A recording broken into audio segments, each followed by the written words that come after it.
Got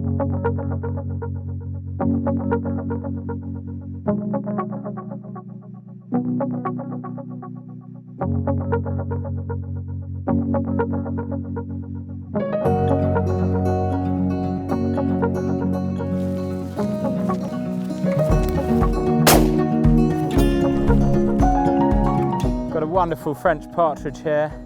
You can tell it's French one as opposed to the English partridge with its red legs. Good start.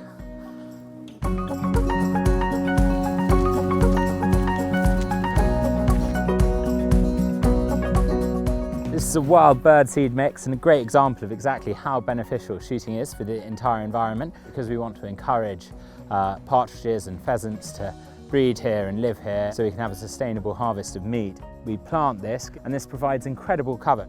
They absolutely love it in here, feel safe from predation, and the seeds provide an incredible food source.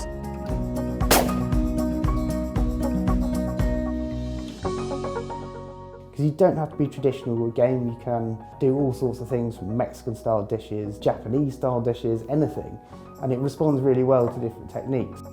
We need to get people eating more game and appreciating it and using it.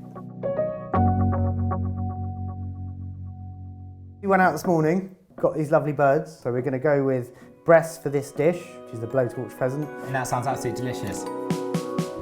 Pheasant does have a tendency to dry out very quickly. This gives you complete control because you just cook it with a blowtorch in a lot of fat. Whilst I break this down, you're going to do celeriac remoulade. And what we end up with is kind of like lovely little matchsticks, which we're going to mix up and make a nice little sauce for. We're going to stick some lemon juice on there. So always roll your lemon, gets it nice and juicy, and then run that through the hands to catch any seeds. We're going to add in some Dijon. Stir that. Stir that in. I think it's amazing to have a very close connection with your food. We see a lot about food today in the media and about how we need to eat ethically and in a way that's conscious of climate change and the struggles that we're facing. And there's no better way to do that than sourcing your own food, whether that's growing your own vegetables or going to your local butcher and finding out which farmers are really nearby and producing good stuff. Now we're on to the actual sauce that's going with it. We like to use lots of punchy flavours. Got our gherkins first, well, a little cornichon, which we're going to just chop up. Obviously you want to have some parsley in there for that kind of green herb flavour. Some red onion as well. That's in, add in as much chilli or as little as you like. And then instead of garlic, we're actually using a wild plant called three-cornered leek. It's kind of got a sweet garlicky flavour to it. And then just dress it. Rapeseed oil is a brilliant thing to use because it's completely neutral. And then here we've got a bit of cider vinegar. We're going to just finish this off with a little bit of Dijon. So now we're going to move on to our pheasant. Getting hold of game is about going to some sea butcher and supporting them, or going straight to source. So actually finding a shoot that's nearby. Got some heat in there, that's going to keep the fat rendered down.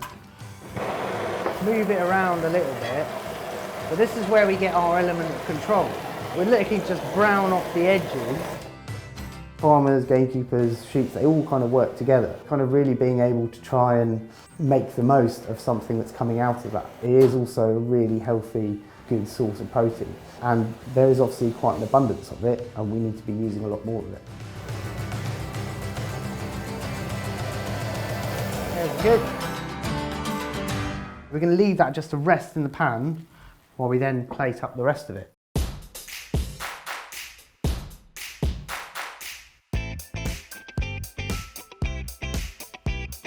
God, so here we are. This looks unbelievably good, Nick. Well done. Well, I think so. It's using pheasant as a kind of fairly neutral meat that's not really strong and gamey.